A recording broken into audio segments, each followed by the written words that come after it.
Stock మార్కెట్‌లో bull market and bear market అనే words మనం రోజు వింటూనే ఉంటాం. కానీ ఈ యానిమల్ నేమ్స్ ఎందుకు వచ్చాయో మీకు తెలుసా? అది వాళ్ళ అటాక్ స్టైల్‌ని బట్టి వచ్చింది. హార్న్స్ అప్ అంటే బుల్, పాస్ డౌన్ అంటే bear. Let's understand why this matters for your money. First let's talk about the bull market. Bull attack చేసేటప్పుడు తన హార్న్స్ ని పైకి లిఫ్ట్ చేస్తుంది. సింపుల్ గా చెప్పాలి అంటే ప్రైసెస్ కాన్స్టెంట్ గా పెరుగుతున్నాయి అని అర్థం. ఎకనామీ స్ట్రాంగ్ గా ఉన్నప్పుడు, అన్‌ఎంప్లాయ్‌మెంట్ తగ్గినప్పుడు, కంపెనీస్ కి మంచి ప్రాఫిట్స్ వచ్చినప్పుడు మార్కెట్ బులిష్ గా ఉంటుంది. Everyone is greedy, everyone is buying and people feel super confident. ఇక బేర్ మార్కెట్ విషయానికి వస్తే బేర్ తన పాస్ తో కిందికి స్వైప్ చేస్తుంది. రీసెంట్ పీక్ నుండి మార్కెట్ ప్రైసెస్ 20% కంటే ఎక్కువ పడిపోతే అఫీషియల్లీ అది bear market. Economy slow down అయినప్పుడు, ఇంట్రెస్ట్ రేట్స్ పెరిగినప్పుడు లేదా గ్లోబల్ టెన్షన్స్ ఉన్నప్పుడు బేర్ మార్కెట్ ఎంటర్ అవుతుంది. ఫియర్ లెవెల్స్ పెరుగుతాయి అండ్ ఇన్వెస్టర్స్ వాళ్ళ షేర్ ని అమ్మేసి సేఫ్ అసెట్స్ లోకి వెళ్ళిపోతారు. ఇక్కడే ఒక ట్విస్ట్ ఉంది. బుల్ మార్కెట్స్ యావరేజ్ గా 2 to 3 ఇయర్స్ ఆర్ మోర్ ఉంటాయి. కానీ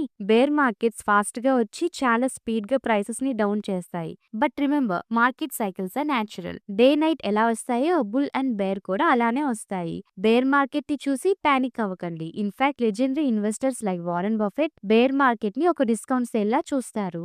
బుల్ మార్కెట్ లో గ్రీడ్ ని కంట్రోల్ చేయాలి, బేర్ మార్కెట్ లో ఫియర్ ని జయించాలి. హిస్టరీ చూస్తే ఎవ్రీ బేర్ మార్కెట్ తర్వాత ఇంకా పెద్ద బుల్ మార్కెట్ వచ్చింది. సో మార్కెట్ పడిపోతున్నప్పుడు ఫ్రస్ట్రేషన్ కాదు, పేషెన్స్ ఉండాలి. మీరు ఇప్పుడు బుల్లిషా లేక బేరిషా? కామెంట్ సెక్షన్ లో అప్డేట్ చేయండి. ఈ ఇన్ఫర్మేషన్ మీకు హెల్ప్ అయితే వెంటనే మార్కెటర్స్ తెలుగుకి సబ్స్క్రైబ్ చేసుకోండి. See you in the next video.